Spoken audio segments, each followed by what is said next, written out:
మూత్రపిండ వ్యాధిగ్రస్తులు, diabetic kidney disease కానివ్వండి, లేదా హై బ్లడ్ ప్రెషర్ వల్ల వచ్చినటువంటి కిడ్నీ డిసీజ్ కానివ్వండి, వీళ్ళలో CoQ10 అనేది ఒక ఇంపార్టెంట్ ముఖ్యమైనటువంటి ఒక సప్లిమెంటు. ఇది ఆహారం రూపంలో భాగంగా గానీ, సప్లిమెంట్ రూపంలో భాగంగా గానీ మనం ఎప్పుడైతే చేర్చుకుంటామో మన జీవన శైలిలో, మన డైలీ రెజిమెన్‌లో చాలా ప్రయోజనాలనైతే తీసుకొస్తుంది. ముఖ్యంగా కార్డియోవాస్కులర్ హెల్త్, బీపీని కంట్రోల్‌లో ఉంచుతుంది.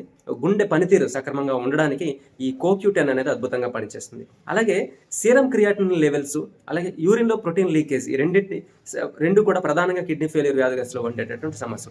సీరం క్రియాటినిన్ లెవెల్స్‌ని తగ్గించడంలోను, యూరిన్‌లో ప్రోటీన్ లీకేజ్‌ని తగ్గించడంలో కూడా ఈ CoQ10 అనేది అద్భుతంగా పనిచేస్తుంది. అలాగే ఇన్‌ఫ్లమేషన్, చాలామంది క్రియాటినిన్ తగ్గిందా లేదా చూస్తుంటారు.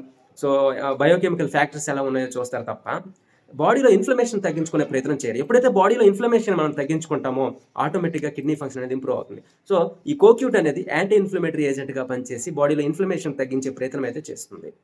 అలాగే ఫ్రీ రాడికల్ డ్యామేజ్ నుంచి, అంటే ఆక్సిడేటివ్ స్ట్రెస్ నుంచి మూత్రపిండ వ్యాధిగ్రస్తులను బయటపెడుతుంది. అలాగే శరీరంలో ఎనర్జీ లెవెల్స్‌ని మెటబాలిజం ద్వారా శరీరంలో శక్తి నిల్వల స్థాయిల్ని పెంచేటటువంటి పని కూడా ఈ CoQ10 అనేది చేస్తుంది. కాబట్టి నిర్దిష్టంగా ఒక సర్టిఫైడ్ హెల్త్ కేర్ ప్రొవైడర్ నుంచి మీరు ఈ ప్రిస్క్రిప్షన్ రూపంలో, మంచి బ్రాండ్ రూపంలో గానీ, ఆహార విధానం డైట్ రూపంలో గానీ దీన్ని తీసుకోవడం ద్వారా అయితే మంచి ప్రయోజనాలు పొందొచ్చు. Thank you.